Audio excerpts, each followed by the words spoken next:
Hey guys, this is Richard. This is the first time I'm using an Ulefone device and I'm pretty excited about it. The Gemini Pro is their flagship device and the specs are quite impressive with a dual camera, yet it doesn't burn a hole in your pocket. Gearbest has kindly sent me the Gemini Pro for an honest review. Be sure to check them out in the description box below. I'm already impressed with the box presentation and it gives a premium vibe with the red and black combination in line with the phone color.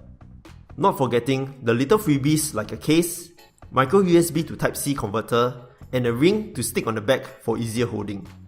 I'm not really a fan of plastic protectors, but it's still a nice gesture. The Ulefone Gemini Pro comes in black or red. I really like the red version that has a nice color contrast with the black design. The phone is super smooth and slippery with a full metal body, but this can be fixed with an included phone case. It is made of hard plastic with a textured leather back and is red to match the phone color.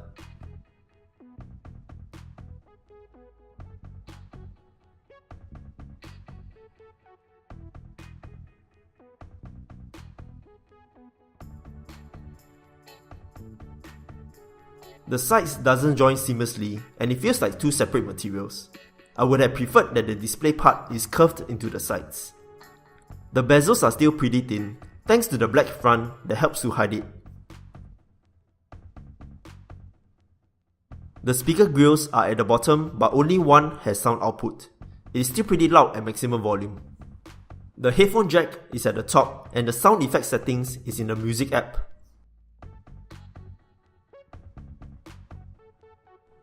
The fingerprint sensor at the bottom is concave and made of glass. It's pretty easy to feel with the fingers and has a nice feel to it. The LED lights are located on the right of the light sensor. There are a couple of settings where you can change the LED color, even for standby. The only colors available are red, green and blue. Power and volume rockers are easy to feel and they have a nice tactile feedback. 1080p resolution on a 5.5-inch display is pretty standard. At 401 ppi, text and icons are sharp and clear. Colors are also vibrant and punchy. The display is also bright enough to be used in direct sunlight. Viewing angles are good, retaining the clarity and detail, but it loses some brightness. The display can be adjusted and is part of Mirror Vision, and the menu is found at the top left.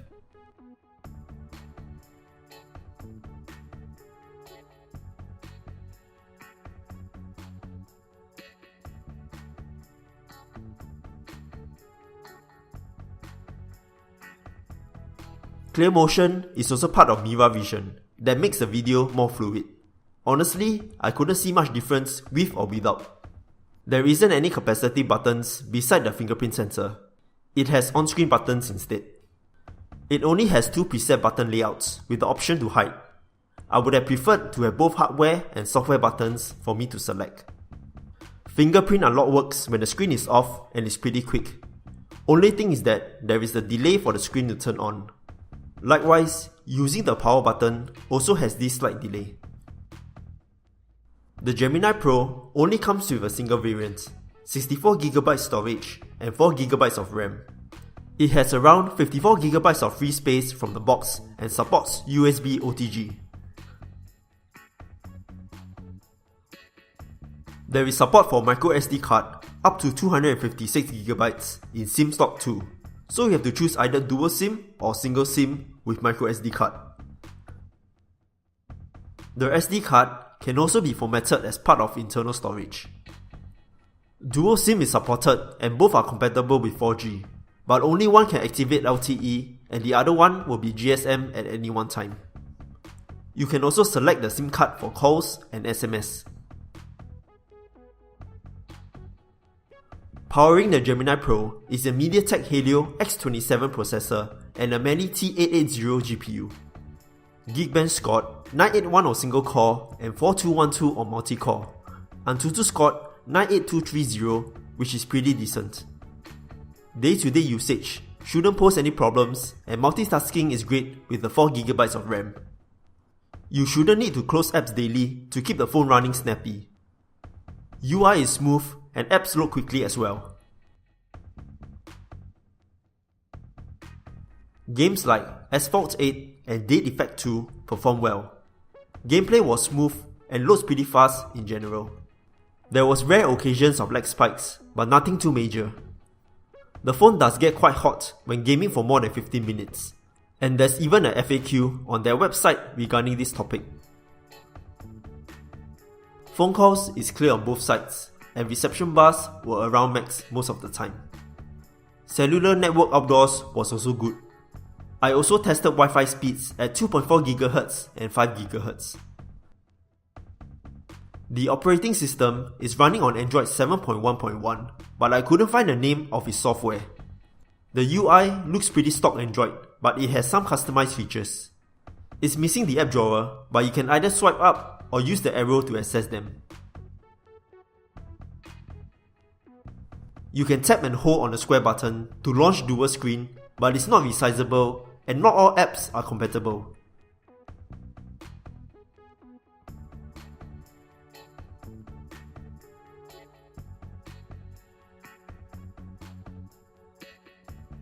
Use the circle button to launch Google Now.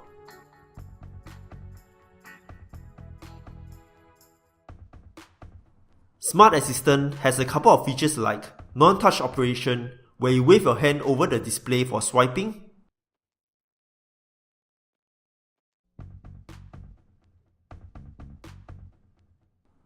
system motion,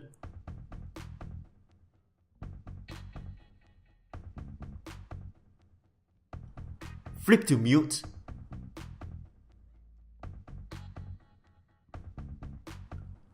off-screen gestures with customizations,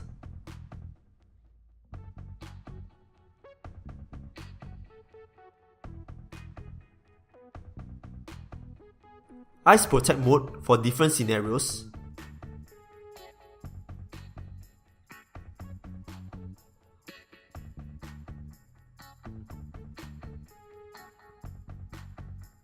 and network access to stop apps from using data.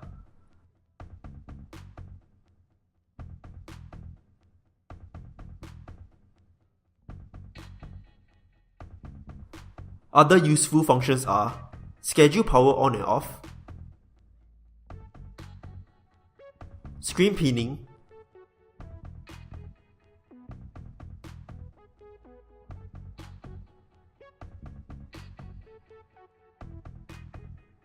smart lock,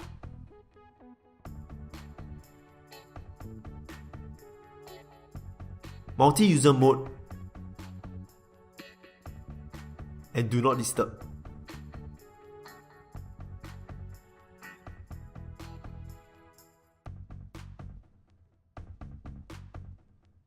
Their website has some functions like somato sensor and single-handed mode, but I have no idea how to use it. It's not in the manual or settings. Dual screen also wasn't in the settings. I hope features in the phone will have some indication in the settings so it's easier for users. 3680 mAh battery is a decent number for a 5.5-inch phone. It's more than enough to last a full day or two with moderate use. My usage is usually messaging, calls, web surfing, YouTube, that kind of stuff for about 10 to 12 hours a day. Brightness is at 75% and connected to 4G outdoors and Wi-Fi at home. Had around 25 to 40% battery left at the end of each day. It also supports Pump Express 2.0, which they stated it takes around 1.5 hours for a full charge. In real life usage, it took close to 2 hours. Of course, this depends if the phone is off or the phone is being used. Not forgetting the battery saver mode and customizing different battery profiles with scheduling.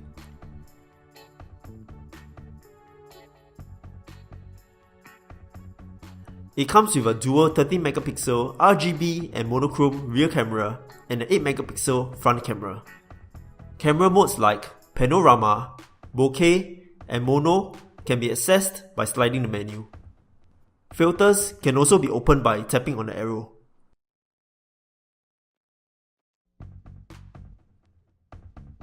Live photo, flash, super night mode, and HDR can be toggled at the top as well.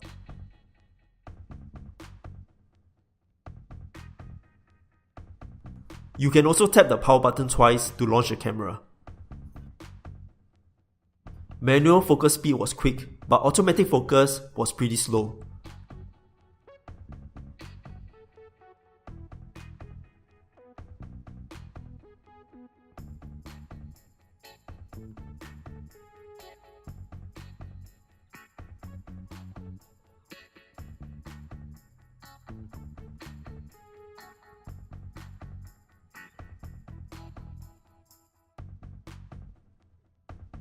Macro shots need to be around 15 to 20 cm to get a clear shot.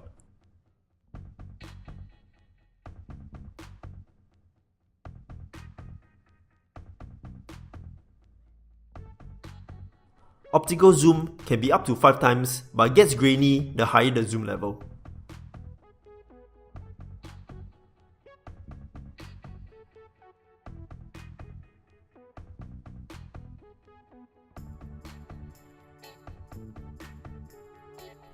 Aperture can be adjusted in bokeh shots to get a nice blurry effect.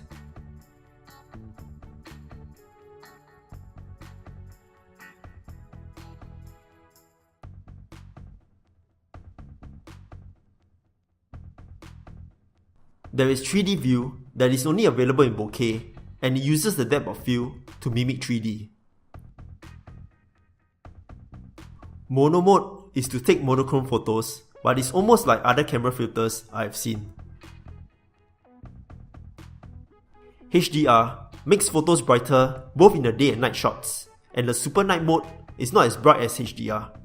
In general, day shots are clear and detailed, and night shots are pretty grainy.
Pro mode is manual mode where you can change settings like saturation, contrast, exposure, etc. The long button just opens the menu, and I prefer it to show the current settings inside. It's a waste of space on the screen with no value add at all.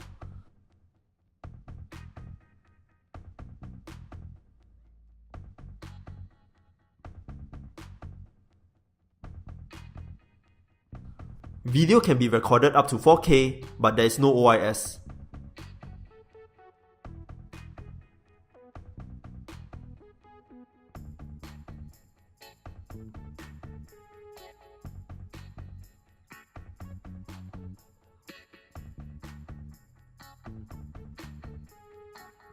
Front-facing photos are pretty grainy, especially in low light.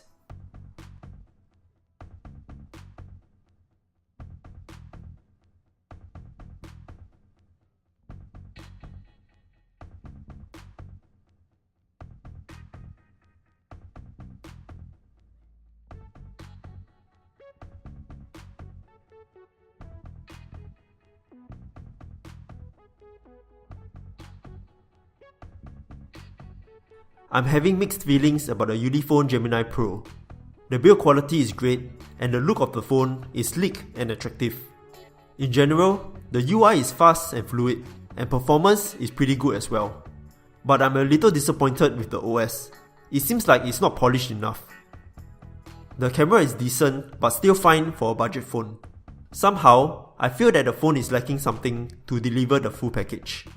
At a budget price, it still has nice specs with a decent battery life, but consider the pros and cons before committing. That's all for this video. Feel free to leave a like if you enjoyed it, and subscribe to see more of such videos. Thanks for watching and see you guys in the next one.